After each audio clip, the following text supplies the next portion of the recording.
We want children to be able to express their wants and their needs and their thoughts and to have that robust vocabulary of our communication is nonverbal. So, what does that mean? That means my face is expressing emotion. My face is expressing communication. My eyes, my mouth, everything, my energy is communicating, not just my words.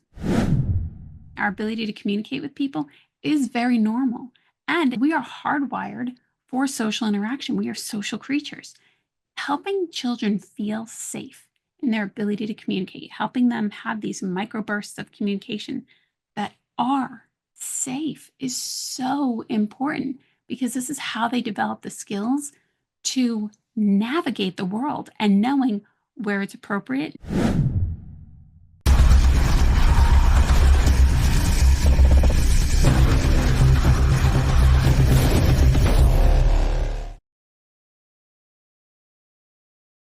Hi, Lenora. Thank you so much for joining us here on the Education on Fire podcast. One of the things which is so important to us is the fact that we want to give every child a sense of their best self and their best opportunity to learn, whether that's having breakfast, feeling comfortable, feeling in a position where they can ask questions, and most importantly, that they're actually able to communicate in the best possible way to obviously be their best selves, but enhance their learning and their education generally. So I think this is going to be an incredibly important conversation. So yeah, thanks so much for being here. Thank you so much for having me. I'm so excited to spend time with you and to have this conversation. So, whenever you want to jump in, we are good. Amazing. Well, let's start with better speech. For those people that haven't heard it before, come across it before, what is it and how does it work, first of all?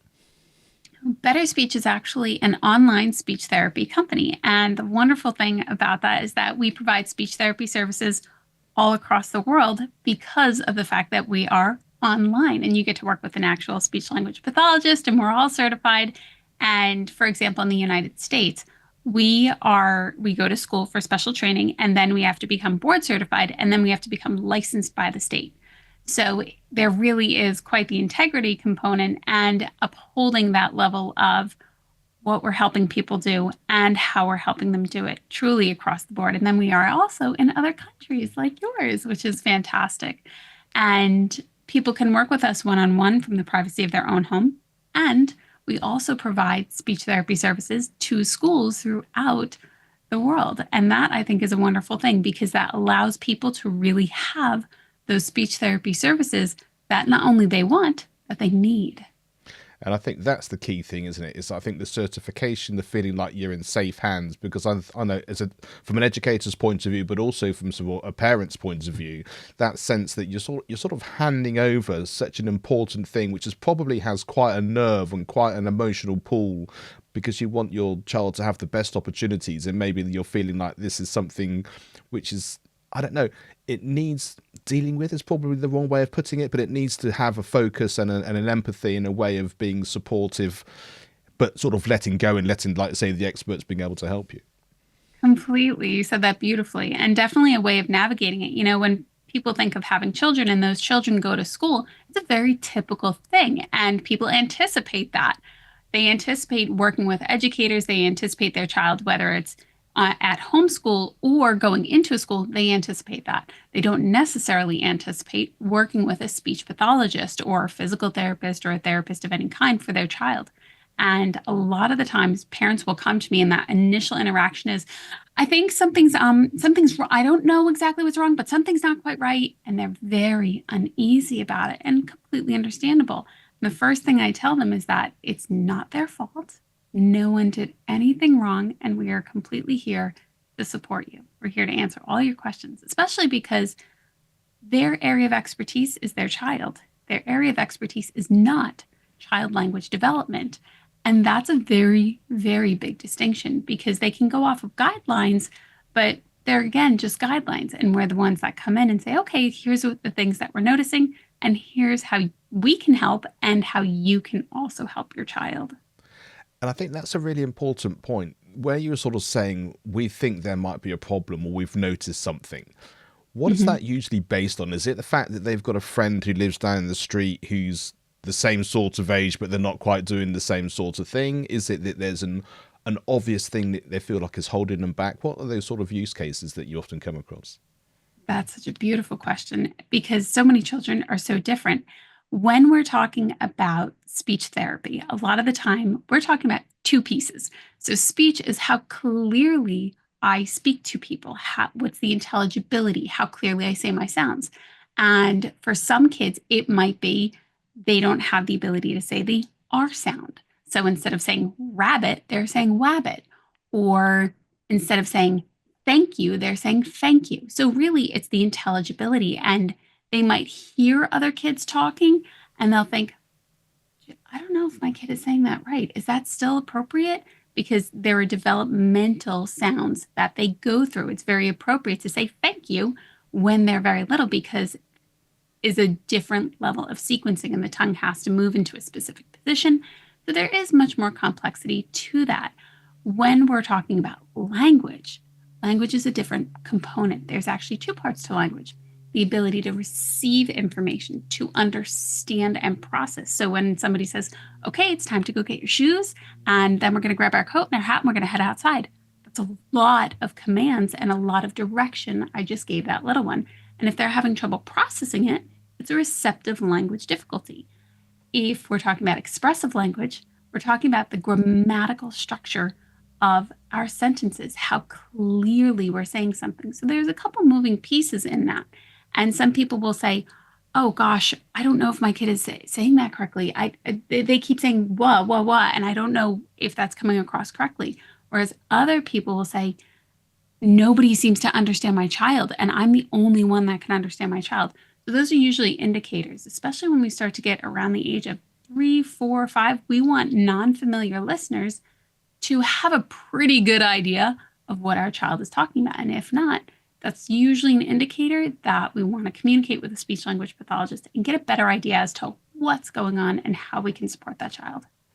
And I even had a sense of calm as you were talking about it, because I mean, I'm not coming here with a child that I think sort of needs your support, but there was suddenly that sense of one, not only do you know what you're talking about in that sort of the way of sort of chatting to me, but that sense of course, there are lots of different areas to this. So it's not suddenly my child is really struggling. It's there might be just something which is, oh yeah, I can understand. It's just this section of development, or there's this particular area that can be helped with. And then it's like anything where you're growing and getting older, isn't it? So, oh yeah, well, we can just focus on that, and then I can then see the next steps. I can see I'm being supported. I can see how this is going to move forward, and we're in the right space. And like I say, there's an emotional feeling to that as well as that sort of practical element. Yeah, absolutely. Especially when parents are coming so uneasy, parents, guardians, whoever it is, they're uneasy about something and they don't know how to help and they feel disempowered. They feel helpless and they're thinking, I'm the parent, I'm the guardian, I should be able to help them. And they just don't know what they don't know. And it's not that they're stupid. It's not that they don't care about their child or whatever a critical inner critic person, a critical person might say, or an inner critic in your own head might say. None of it's true. So when, I guess this depends on the age, but when someone comes to you and then you're like, yes, I think we can work and we can support with you, what does that then look like? Are there sort of certain steps that that you would then take, and in that sort of practical, how do we sort of move forward for here? Sort of how many times a week? What sort of way does the classes look like? Definitely. So, depending on the age that we're seeing them, sometimes if they're 3 or 4, parents will notice something and they'll say, I think something's not quite right, or the physician might notice something. When we start to get into more school age, we often see our first, our second grade teachers, even our pre K teachers share their concerns. They're not being understood, or they're not interacting with other children. What else is going on there? And that can be really helpful because now we're getting observations from other people. And sometimes parents are a little leery and they're thinking, well, I've never seen that, when the teacher's expressing that. And the teacher's saying, well, to the other kids that I've worked with, this is what I'm noticing. You might want to investigate it.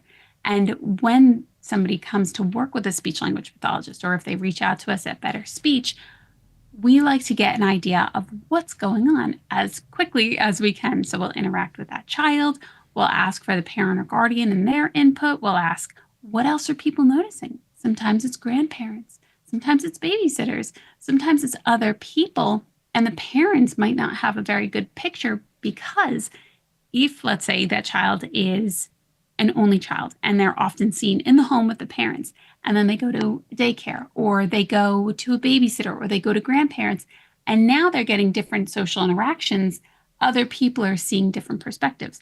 So we like to get as much information as possible in addition to our what we consider our formal assessments or our informal assessments, such as if we do a standardized test or if we're noticing things as we're playing with them, as we're talking with them, what else is going on. And from that, we make our recommendations. Sometimes it's one time a week for 30 minutes, sometimes it's two times a week for 45 minutes. It really just depends on where that child is and what the goal is. We want children to be able to express their wants and their needs and their thoughts and to have that robust vocabulary. And if it's not happening, that's okay. How can we support them? Where are we going? What do we need? And I think for me, I think certainly when my kids were younger, it's that sense of they adapt brilliantly because they're not interested in education and formal learning. They're just learning. And so, like say, if there are certain words they can't say, they do them in their own way and then they move on, or they avoid certain things, or they make themselves communicate and be who they are in a way that works for them. And so I love that sense of understanding the landscape in all the interactions, because it definitely is true that, like say, what they might do at nursery is very different to what they do at home, and the fact that a grandparent has a different conversational style or whatever, and so you're going to pick up on things which as a parent you might not necessarily do. So I can see how valuable that really is. Definitely. And then as we start to get into, I'm so glad that you're able to see how valuable that is. Thank you. When we start to get into a little bit older of a school age, so think like third, fourth, fifth grade, or even middle school or high school, what we're noticing is it's not so much articulation as it is the ability to communicate and carry a conversation. Especially now that we are post COVID a number of years, we've seen the delay, we've seen the development of the impacts that occurred during that time. And it's not bad, it's not good, it just simply is. And how we can help support these kids. So things that we're seeing is, can they tell us a story? Is there a beginning, a middle, and an end? Are they asking questions, and can they answer questions such as how or why questions? Are they able to reason through certain things? And I often encourage parents to, if they're not sure, strike up a conversation about what interests that child. If we're going to go into US history and the child really isn't a history connoisseur and it's just not happening, that's okay. Talk about the things that they like, talk about their friends, their music, the things that bring them joy, and see if they can answer questions, see if they can engage in a conversation and move the conversation forward. That is so important because these are communication skills they will need their entire life. So if they're not happening now, how can we support them? Do we need to get speech therapy involved? Do we need to have group speech therapy also? Can they communicate with their friends? Are they able to handle conflict in an appropriate way? How do they navigate it? These are all things that are part of speech and language communication. And I think talking about the pandemic is important, isn't it? Because the thing that I often forget when you're talking about young people is it's the percentage of their life that any particular thing is. So it's like you sort of remember that TV shows were kind of part of your entire childhood when they were only on air for like 4 years, but you forget if you're only 8, then that's half of your life, so therefore you're bound to think it's the entire thing.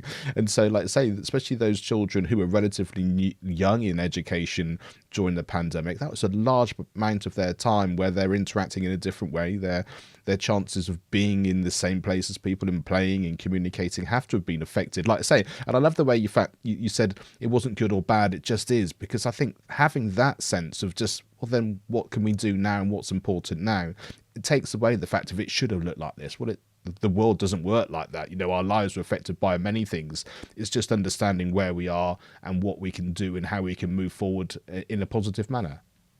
Absolutely. And when it comes to everything that occurred, whether we want to call it a 2-year span or a 3-year span, however long, people were wearing masks. Okay. So watch.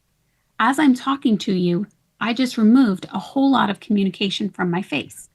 And our face, there's a statistic out there, and the conservative one would be 70+% of our communication is nonverbal. So what does that mean? That means my face is expressing emotion. My face is expressing communication. My eyes, my mouth, everything, my energy is communicating, not just my words. My words are often the last thing because this is how we communicate.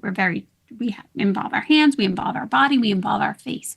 So when the mask was involved, especially for little ones, a lot of this communication and ability to understand emotion was removed.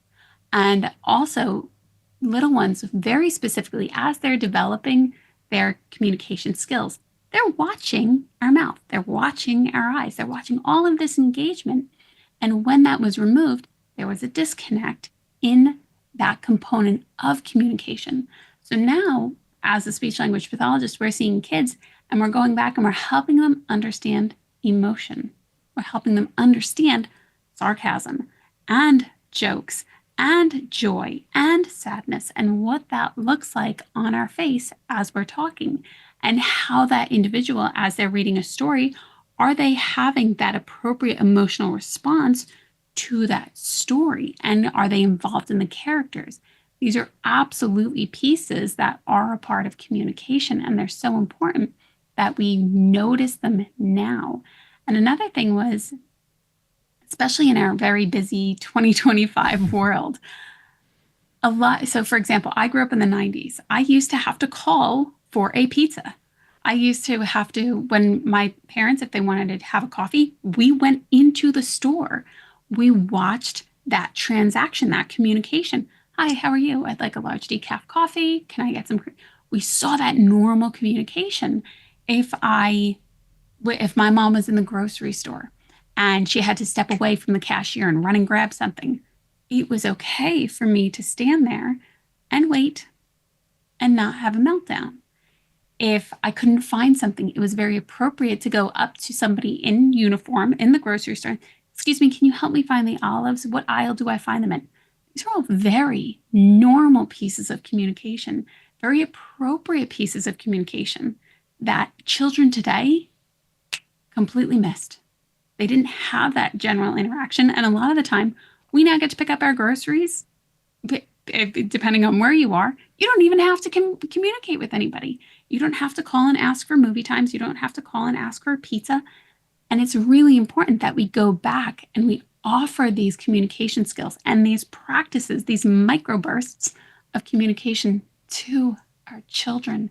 They need to know that, yes, communication is safe and what is appropriate. If somebody pulls up in a car and says, hey, do you want candy? We need to help them understand how to get help and know that's not appropriate communication.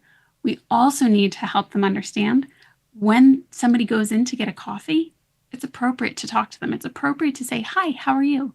And especially if you're at a restaurant, it's appropriate to place your order. Hi, I'd like a burger and fries, please, and I'll take a water. That's very appropriate. It's such an important thing, I think, understanding that bigger picture, isn't it? And how you're just learning all the time, you're picking things up all the time. And like you say, that's just about the modern age.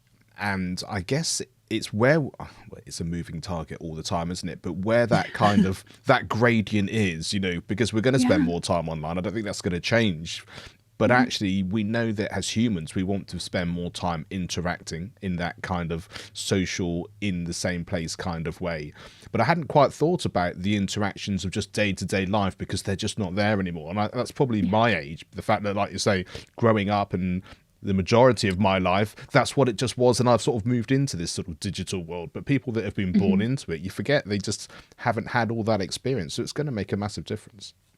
Very much so. And I know a lot of children that I see online for speech therapy, they'll tell me, I don't like going to the grocery store with my mom because she left me at the counter and I didn't know what to do.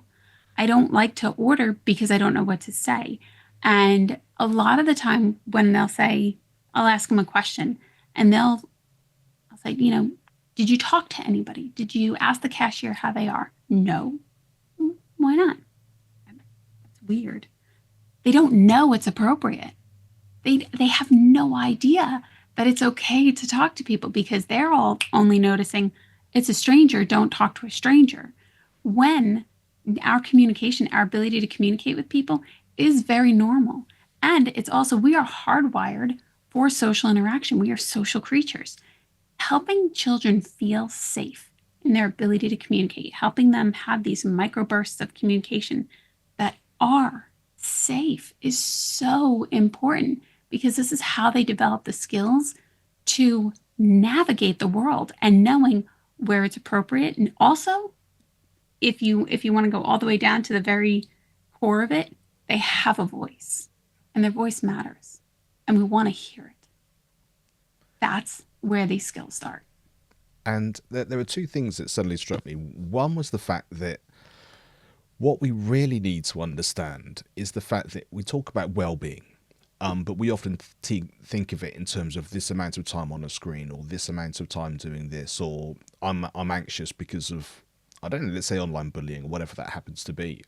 But I think that is one very part of the spectrum, but it's quite a long way up. And I think, like you said, understanding all these things we've talked about so far as part of a human experience means that your well-being is going to be different. So if you're always anxious about speaking to somebody because you don't speak to somebody, when your natural human instinct is to be somebody who wants to be interacting, then you can understand how a lot of this is building up without us even knowing about it, or actually even it being on our radar.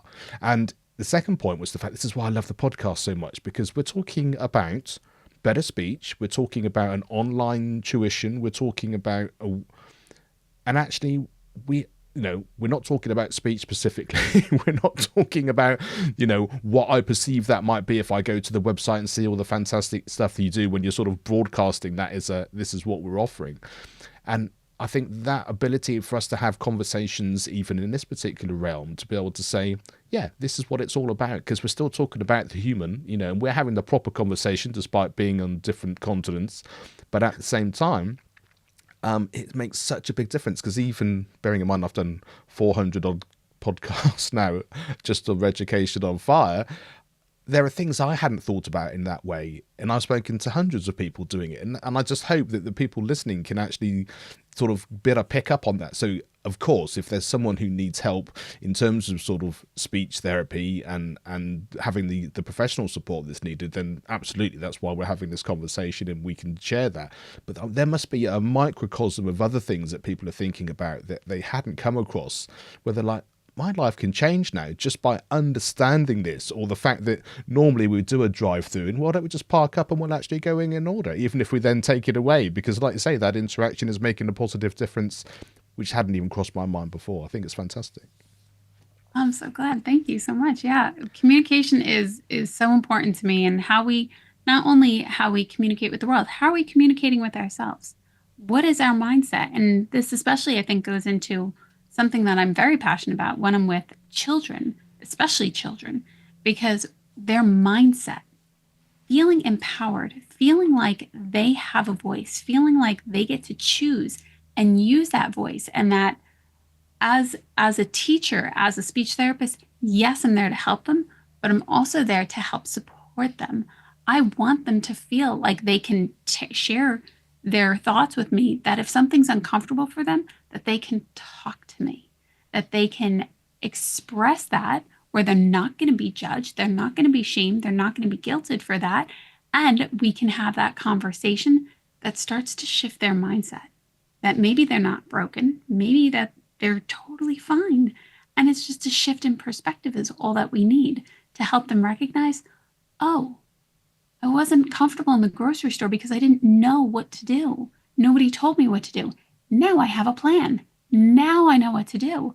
Oh, I'm not helpless. Oh, I can take that step. Oh, this feels so much better. That is so important, because we want them to feel strong, and we want to communicate to them in a way that feels, I know this is becoming a very cultural word in the US, want them to feel safe, but ultimately what that means, we want them to feel like they can talk without being judged. There's no shame. They're not bad. They're not messed up. It simply is. And how we can support them, how we can help them, is what matters most. So where did this passion come from in terms of you being a chief knowledge officer of an organization? I imagine that wasn't your initial starting point when you had sort of had this sort of drive to be involved in this world. So give us a little bit of your sort of potted history of how this passion, which comes across so beautifully in terms of even just chatting now, into the Thank, role that you're in at the moment. thank you, thank you. I have always been a talker, and I don't think I realized how important communication was to me until probably the last 6 years of my life. So I'm almost 40. And I got into the world of speech therapy because I liked helping people communicate. I liked helping. I especially had a young girl that I used to babysit with, and she was nonverbal. And our communication was really through gestures, through high excitement, through comforting her, and how we were able to help keep her calm and engaged with her family. I was a babysitter at the time. I was 17, 16, 18 at that point. I didn't realize how important that was until I got to look in the rearview mirror a number of years later. And how people communicate, I think, is very important. But we don't really understand why until we start to get into the truly internal conversation that they're telling it themselves on repeat. And if they're telling themselves that they're not good enough, if they're telling themselves that they're bad at solving problems or that they can't do something, that's going to be very disempowering. So, not only do I love to help people change their conversation externally, I love to help people shift their conversation internally because it's just as important. And there are things that we don't necessarily talk about until you get into the world of personal growth and development, when truly how you communicate with yourself is one of the most foundational skills that you will ever build upon. And then you start to think about, we won't go down this rabbit hole, but how the whole education system even starts, like you say, because, Oh, yeah. starting with those conversations in the most appropriate way, depending on whatever age, you can build your education system up from there from a knowledge-based thing. But I think certainly as we start to go even more into this century, it's going to be even more key for everybody as our lives change, like I say, the way we work change, and certainly the way we communicate change. And I love that the way you put it there, how we communicate with ourselves is the starting point for everything. And I think even understanding that you do communicate with yourself, because I think so many people don't even understand that that's a key Yeah. area. I mean, it just opens up a whole new world, doesn't it? It really does. You said that beautifully. A lot of people have no idea, and it's just what they know. But those thoughts got there over time. That communication, that information was played on repeat over time. And until you go in and shift it with intention, with focus, and going, do I really want to tell myself on a daily basis that I'm not enough? It will change your entire life when you start to notice your own thoughts, how you talk to yourself, how you think about yourself, and then how you show up in the world. And people often ask me, well, how do I know? Listen as you're talking to other people. Everything that you're thinking and how you talk to yourself is coming right out your mouth. So if you're saying, well, the problem with this is, and that's a problem, and this is a problem, you are focused, you're focused a lot on problems. Oh, well, how about this? Well, how about that? You're focused a lot on solutions. How you talk to yourself, how you talk to the world externally is that narrative that you're playing internally. So if you're curious, start writing down the things that you're saying, and you will find where you are on the map, and you get to choose where you want to go next. And I think for me, that kind of sort of completes a circle in a positive way in terms of parents, in terms of if you have a child that's being helped and supported, what you're saying to yourself is one thing, what you're saying to everyone around you, what you're saying to the people who are supporting you, what you're saying to your child is going to have a big difference as well. And so it's such a key thing to be aware of, like you say, and it's a whole journey, which however that is, and that's a whole different podcast series, let alone a podcast episode. But certainly that idea of of where that begins is so key. And so I'm always interested, is there a particular teacher or an education experience that you've had that had an impact on you? And is there any sort of correlation between what you love about what you're doing now and the impact that you're having that you sort of could take from that, or even if it's a positive or a negative experience?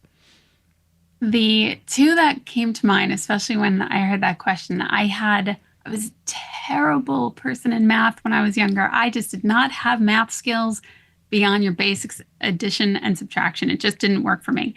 And my dad was very, very supportive. My dad would sit with me night after night with a ton of scrap paper at the time, and we would go through math. And what I remember, I don't remember a lot of the math that we focus on, but I remember him being very, very patient.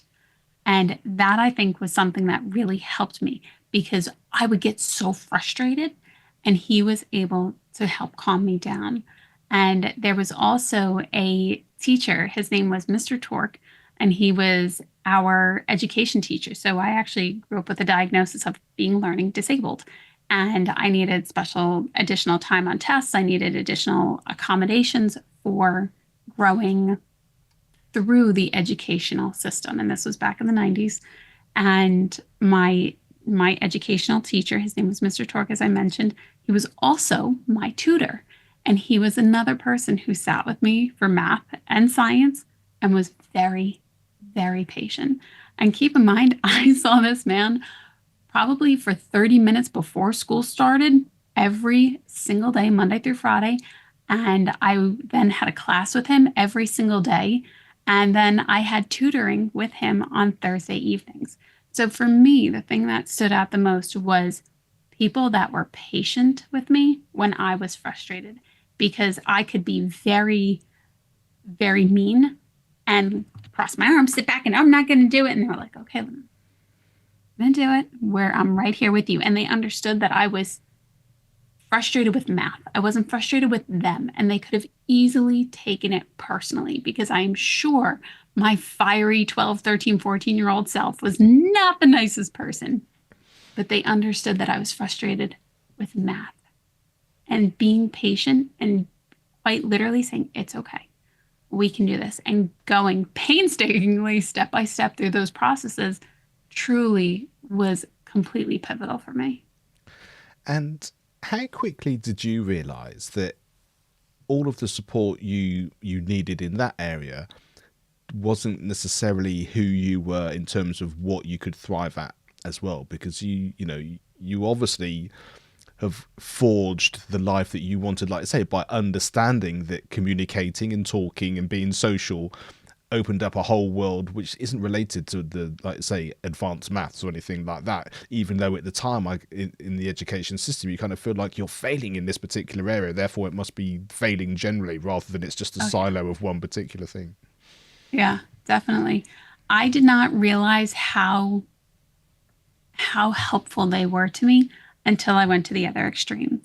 And I went through, so I needed so much help in middle school and high school to the point that by the time I got to college, I was tapped out. I was done. I was like, I will figure it out myself. And I actually got this determination mindset from my stubbornness, which is kind of a good thing depending on how you want to look at it. And I started to do things by myself, but almost to a flaw, to the point that there was a situation in my life that I became so extreme and I had refused to tell anybody. I refused to ask for help at all for years on end. And I actually, curious minds, I had an eating disorder and I refused to ask for help until it came to a certain point in my life where it was going, Lenora, you're going to have to ask for help because this isn't good anymore. We are officially beyond able to help ourselves. You have to ask for help. And when I started to ask for help, my mindset shifted again. And I realized I wasn't helpless. I realized I actually knew how to ask for help. And it didn't make me stupid. It didn't make me helpless. It didn't make me messed up. It didn't make me broken. I knew that there was something I didn't know. And from that entire experience, this new mindset became the mindset that I choose to have on a regular basis. I love that. So important. And I can, you can just see how important that is when you're helping children in the terms of what we're talking about today, because you need the patience, you need the understanding, you need all of that ability to offer the help, but also receive the help and be able to have that communication. Yeah, amazing. Yeah. Yeah. Now, is there a piece of advice you've received yourself, which you found important, or certainly some advice you might give your younger self looking back? And I caveat it always by the fact that our younger self might not take it, and probably even more so, bearing in mind what you've just said. I totally agree. Um, Two things that I would say was one, when I was very little, my dad used to tuck us in at night. And every night he would say, what your mind can conceive and believe. And when I was little, I would say, you can have a piece of cheese, but it really is what your mind can conceive and believe, you can achieve. And it's something that I still carry with me today. And it's by Napoleon Hill, and it's a beautiful quote. And it was something that I thought was such, looking back, again, didn't know it at the time.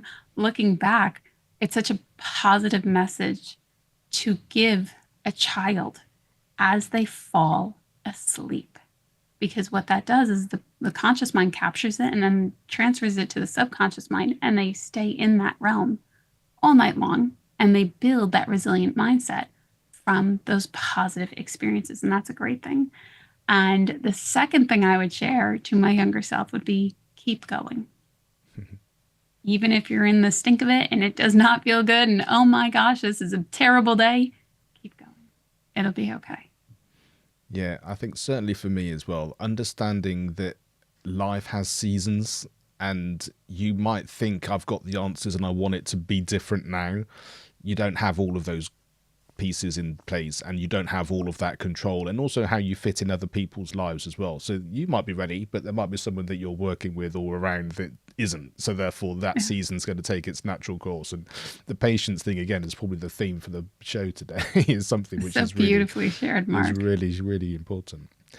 Now, is there a resource you'd like to share? And this could be anything from a video, song, podcast, book, film, but something that's had an impact that you'd like to people to listen to. Oh gosh. Well, keep listening to your amazing podcast. I think that's important. And I love conversations that allow us and invite us to keep an open mind. So, especially in this world where people are constantly saying, look at this or do this, do this, do that, just notice it, be curious about it, and then have that decision of, is this right for me? Do I want this? Is this going to support me? And you get to choose. And I think that's the biggest thing, is helping people wherever they are in their life recognize that you're getting to choose. You don't have to do something if somebody else is telling you and you don't think it's a right fit for yourself. You get to choose what you want for yourself, and to notice that and to be curious. If you're saying, I've never explored that, but I'm kind of curious about it. Don't worry what other people say. Allow yourself to drop your own judgment to yourself and to keep that open mind and that open heart, because it can lead you to amazing places. Yeah, love that. Now, obviously, the acronym FIRE is important to us in terms of feedback, inspiration, resilience, and empowerment. What is it that strikes you either word for word or as a collective group of words when that first comes up? I love all of these words. I think they're so beautiful. And for feedback, I think noticing, what is this trying to teach me? Or if you're with your child and you're noticing that the things you're trying aren't helping, allow it to be feedback. You, as the parent, as the guardian, you're not failing, you're not doing something that's wrong, you're simply getting feedback. And to let yourself know, oh, okay, maybe I can find a different way to navigate. Let me be curious about that. Let me be open to it. And I love the idea of inspiring people, because isn't that such a wonderful gift to give? To be able to encourage them and inspire them to help themselves and to help their child in ways that are meaningful to them. And I think resiliency is cultivated again and again and again and again and again. It's not this one experience, it is continuously building on that strong mindset and allowing yourself to notice that you did not fail, you only got feedback, and you can keep going. And to empowerment, I think that's a great one, because we want people to be heard. And when we think about empowerment, I like to think of it in a non-judgmental way because there are so many times these words in our culture can get thrown around and thrown in a headline that doesn't necessarily effectively communicate the true essence of what empowerment is. We want people to be encouraged and to stand up and to feel like they're heard. And it can happen in a way that is not being judged, in a way that's not being shamed, in a way that's not being guilted. Allow yourself to feel that true empowerment. I think for me, one of the key takeaways is that sort of the little and often and that kind of thing, because like, we talked about the one piece of advice or the one particular thing which people can often pick up on. But I think that regular conversation, the fact that with most things with our children, I always think it was never the one conversation we had to have. It was the millions of conversations, which are kind of the same, but sort of similar, different when they're 6 to when they're 7, or even yesterday to today, depending on their emotional state even.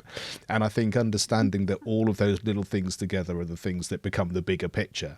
And like I say, I think to be kind to yourself and not to overthink it, and like you say, feedback is key. Whatever the outcome you think may or may not be there, it is what it is, and if I want to change it, then that's fine. If I think it was great, then that's great too. But just moving on piece by piece is such a wonderful way of putting it. Yeah, beautifully shared. So, what would you like people to do next? Where should they go? Find out more about you, find out more about the organisation, and what those next steps might be if they think it's appropriate for them. Absolutely. If you have concerns about your child's speech and language communication or wherever they may be in, or even in your speech and language communication, go ahead and reach out to us at Better Speech because the best thing that's going to come from it is a conversation. And you will then get to decide if it's a fit for you and your family, if it's related to your child, or if it's a fit for you. And that I think is a wonderful thing. So simply visit betterspeech.com and we can actually connect you with a speech language pathologist as early as the next day in some cases, which is really nice considering a outpatient clinic. Sometimes you might have to wait 3 months. So we are here, we are able to support you, and we would love to do what we can to help you. Nora, thank you so much for joining us. I really appreciate your insights and the way you put all that together so beautifully. So yeah, thanks so much indeed. Thank you so much for having me. It was great spending time with you, and thank you to your listeners. Education is not the filling of a pail, but the lighting of a fire.